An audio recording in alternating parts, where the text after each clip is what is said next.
I caught the Ryanair flight to Sassari, comfortably, with time to spare and only my hand luggage. It was my first trip abroad alone, and I was not certain just how intense the airport baggage search might be, so I had carefully selected what was in my bag so that there would be nothing odd that would show up on the airport scanner. I knew that the metal clips of a bra would stand out, as would any metal makeup tubes. A male operator might not spot them, but a woman certainly would.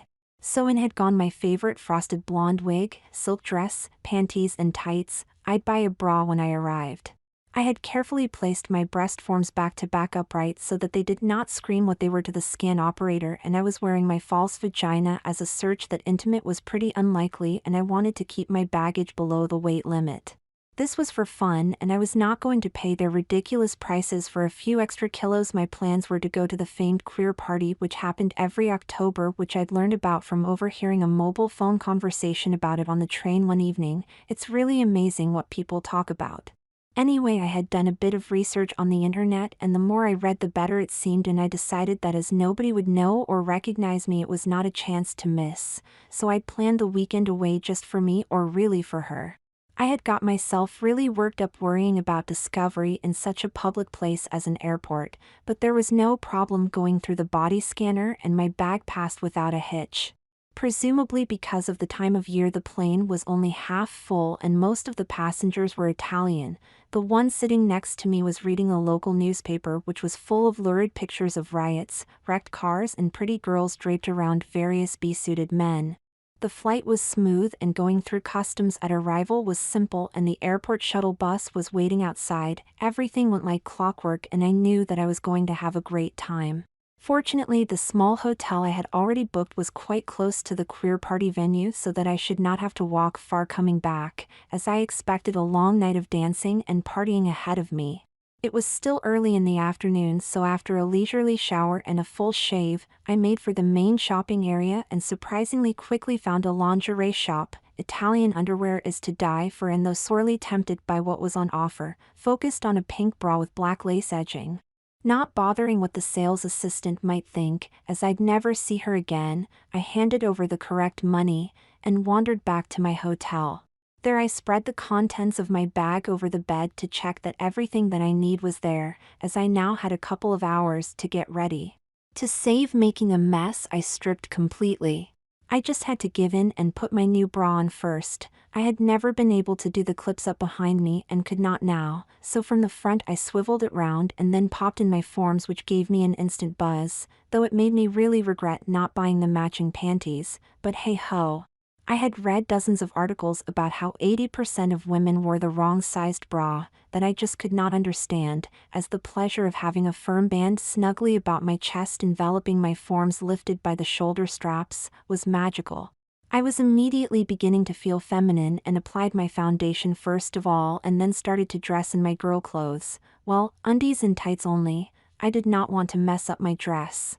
There is always something sensuous about the gentle pressure that tights and undergarments make on the body, quite separate from the almost electric feel of nylon rubbing on nylon, almost like being subtly reshaped in a smaller feminine body.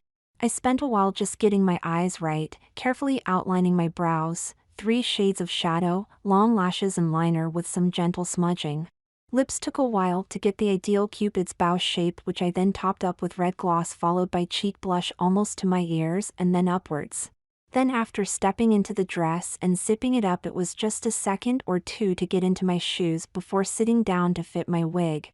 As I might be dancing, I made it extra secure with a few dabs of adhesive, then carefully brushed it into style, and finished off it all with a necklace.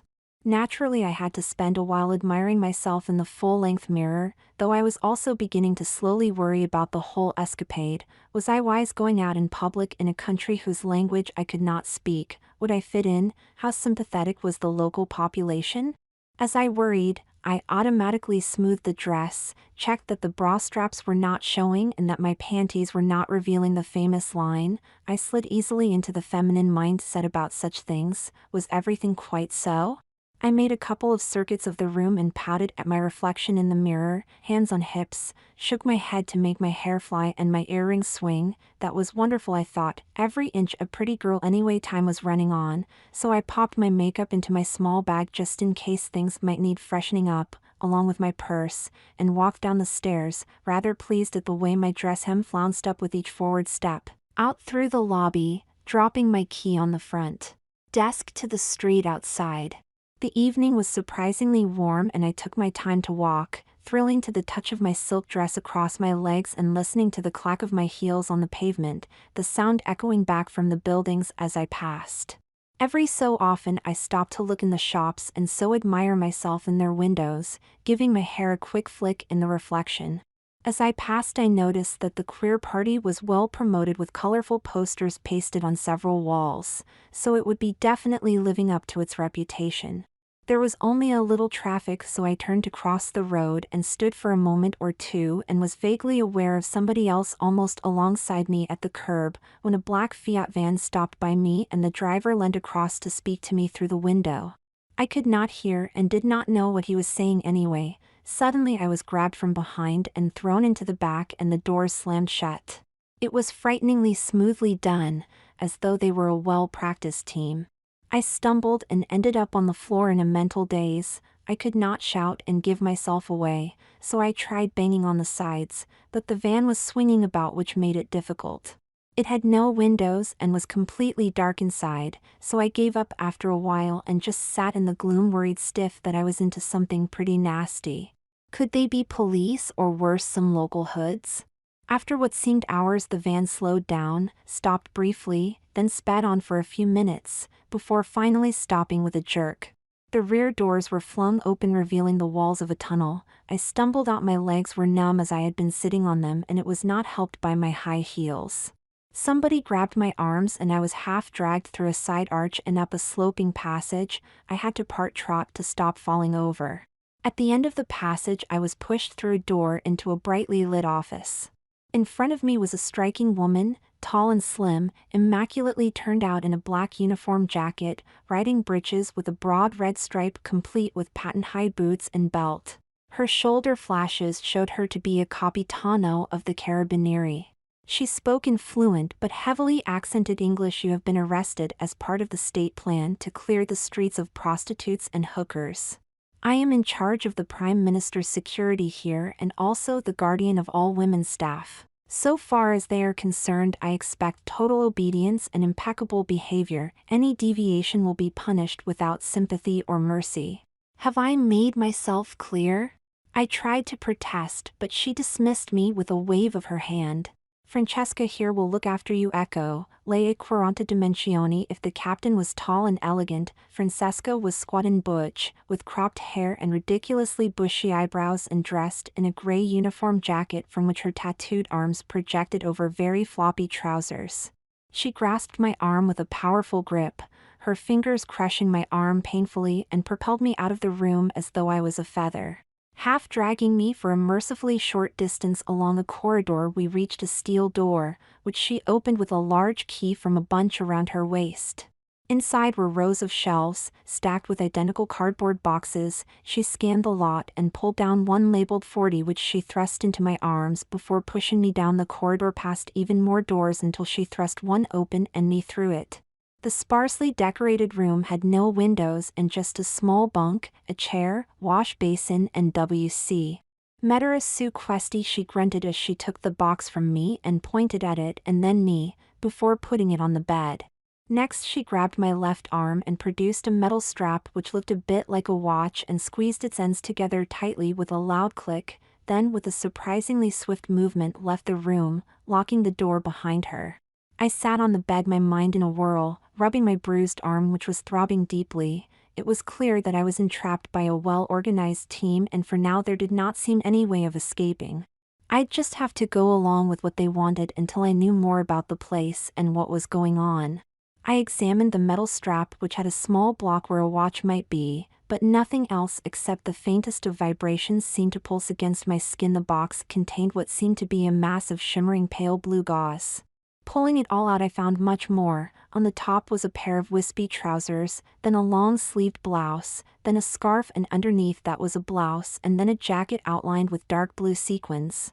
Tucked away next was a deep blue bra and panties to match, both with intricate curving designs in a golden thread. Once it was all out on the bed, there was still another box left within it, and inside that was a pair of golden sandals with curved up toes and a mass of golden bangles and a pair of huge circular earrings. I laid the whole lot out on the bed. It looked like some sort of fancy dress, but I had no doubt that if I was to find any way of escaping, and especially not to annoy the guardian for the present, that I'd have to wear it. From the way she had behaved so far, it did not take much imagination to know that if my true sex was revealed, something pretty unpleasant would happen. So off came everything, well except my private parts cover, and on went the panties and bra. However unpleasant the guardian had been, she certainly knew her sizes, and they both fitted perfectly. Well, they did once I had swapped the forms over. Next went the blouse. Its sleeves were very wide, and so were the legs of the trousers, so that they gave the appearance of a blue haze through which my panties and bra showed clearly. I decided that the bangles should go on next, which was a mistake, as when I tried to put on the jacket they got caught up, and I realized that putting on the sandals was going to be difficult too. The flowing bottoms of the trousers kept getting in the way of doing up their buckles, and so did the ankle bangles, but finally it was done. I stood up and tried putting on the jacket again and shook my arms to make the bangles settle. Finally I managed to get the clips of the hooped earrings correctly attached. I had not noticed earlier that there was a mirror on the back of the door, and throughout everything I had hung onto my bag, something any girl would do. Even though I had been manhandled into the van and afterwards, my makeup did not need much fixing to restore it. A quick slide of lipstick and a brush of my hair restored me, well, visually if not mentally. I stood back to get a better look, and then I spotted the CCTV camera above the door, positioned to cover exactly where I was standing. How lucky I was earlier that by chance I changed my undies with my back towards the camera. As I stood, I realized that the odd background noise I had vaguely been aware of was someone sobbing next door. At least I was not alone. While I was someone had obviously been watching me on the video, as the door suddenly opened and in stepped an Asian girl dressed identically to me. Actually not entirely identical, I realized. Her bra and panties were gold with blue threads.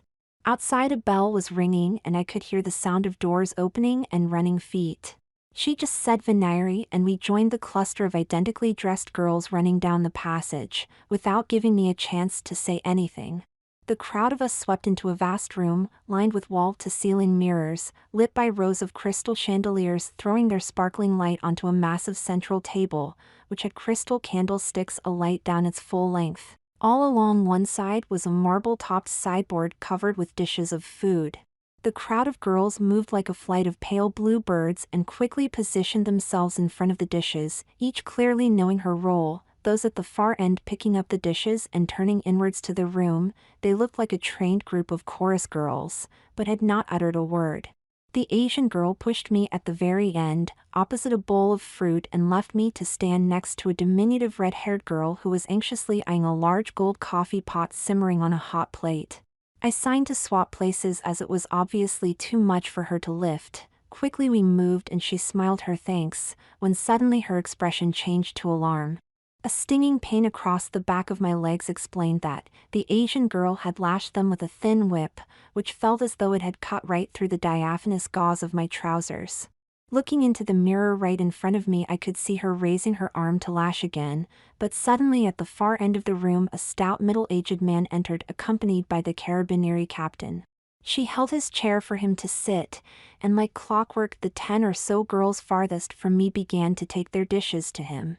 It stopped the Asian girl in her tracks whilst he ate. Various men came and went after, whispering to him deferentially. Whatever they were saying was not pleasing by his expression, which got steadily worse, but it did not seem to affect his appetite. We all waited for a long time as he dined, which gave me plenty of time to think about me and quite what I was going to do about escaping. Nothing was practical at the moment, well, not until I had found out a lot more about where I was and what he was.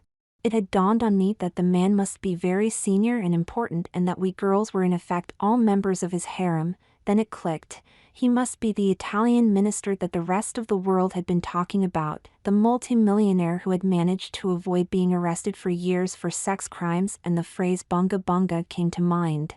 The ripple of girls serving worked its way along the row until it reached me, so I picked up the coffee pot. As I did so, my new friend touched me and put her fingers to her lips, then patted my bottom. I did my best to shimmy up to the head of the table and waited for a sign to pour the coffee. As I leant forward, I felt a hand wandering over my panties. I was not having any hanky-panky, so I deliberately missed the cup and poured hot coffee all over the table. The Asian girl screamed at me and lashed again, but the captain intervened before the next stroke arrived, at which the man took a long look at me, then turned to them both and muttered something that I could not grasp or understand. Whatever was said, the Asian girl's behavior changed completely. She gushed and simpered at the man. The two-faced little bitch obviously knew how to play the market, and taking my arm, to my total surprise, lead me away from the table and out through the wide doors at the other end of the room. We passed on through another huge room full of cream-colored leather banquettes, one wall of which was one huge window with a spectacular view out over white cliff tops and the deep blue sea sparkling beyond. It was spoilt sadly by a couple of armed carabinieri standing in the distance by some bushes. Anyway, clearly she knew where she was going as she led me out through a row of arched doorways into another big room. This had pastel blue as its motif, matching our blouse and trouser outfits, presumably his favorite combination. Certainly the massive central bed had similar colored silk drapes and covers. This was our destination. She led me to one side of the bed, and then left me to position herself at the other, motioning me to stay still. That was not easy, as my mind had taken off with frightening worries about what was likely to be going to happen shortly. My simple dream of going to a drag party had become a complete nightmare. If my fears were correct, I was destined to share the great man's bed in company with my new colleague. It would need an incredible amount of luck and considerable lack of skill on his part for me to continue in my guise for very much longer. As he was without doubt very important and equally, by all appearances and reports, had insatiable desires, my deflowering would be highly dramatic and the loss of face on his part would be unforgivable in the extreme. I had ample time to run through every aspect of the situation as we stood waiting and waiting for something to happen. Would he hit me in wild fury or call his guards? What would they do, and what would my colleague do? Now that was probably the worst scenario of all. I had experienced enough of her vile temper to make an informed guess at her reaction. I glanced across at her. She grimaced and pointed to her wrist. I was quite happy that we were still just standing, but she was less enthusiastic. Probably previous sessions had done little for her. Well, I did really hope so. It was only then that I noticed with curiosity that she too had a metal strap on her left wrist just like mine, and it dawned on me that they must be some sort of identity or security device. After an eternity, the sound of raised voices in the antechamber warned us, and in came the minister, clearly the worse for drink. He lurched towards us and Miss Asia rushed to support him. It began to look as though things might be better than I had dreaded, so I quickly took his other side and we guided him to the bed, where he grabbed us both as he collapsed onto it. I had not expected the bed to be so deep. We seemed to sink into a billowing mass of swan's down, and we both ended up on top of him. While being heavier, I did, with her on top of me. How he managed to get his arms around my waist so quickly, I don't know. Anyway, his fingers ran clumsily down my backside before digging in and pulling me close to him. This is it, I thought, the final exposure and humiliation, but suddenly, having shown no signs of sisterly love, I could feel Miss Asia working at his hands until she wrenched them apart and somehow managed to push me aside. We both came up for air and managed to roll away from him. He floundered about with his arms trying to reach one or the other of us, but then collapsed deep down amongst the bed covers. It was then that Miss Asia completely amazed me, because she pulled out one of the pillows and pushed it hard down on the minister's face, leaning with all her might, but it was not enough because he began to force himself up. She gave me a penetrating, almost despairing, stare and a nod in his direction and said something in a heavily accented Italian that I could not understand. I was torn. She had been a perfect bitch to me as my legs still showed, yet she seemed to have a plan, which might, just might, help me escape from my predicament. I had got away with non-consensual sex, as the lawyers say, and all the possible traumas of being unveiled by a powerful and definitely sex-crazed politician, and so far my secret seemed to be secure. What the hell? I'll go for it, I thought, and added my weight to the pillow. We leant together and he struggled for what seemed an age, but at last all was still and we straightened up, but lifting off the pillow I could see that though he was a rich purple color, he was actually still breathing. Already Miss Asia had managed to open the huge picture window and had run out and grabbed one of the carabinieri guards, dragging him into the room. He took one look at the bed and called his mate to come, before using his mobile phone presumably to summon assistance. They both grabbed the inert body by its legs and dragged it from the bed onto the floor and tried mouth-to-mouth resuscitation. I then suddenly realized that Miss Asia had gone, so not wishing to be left alone with yet another major problem, I too slid through the open window into the garden beyond whilst the guards were usefully occupied. Nothing is ever simple, is it?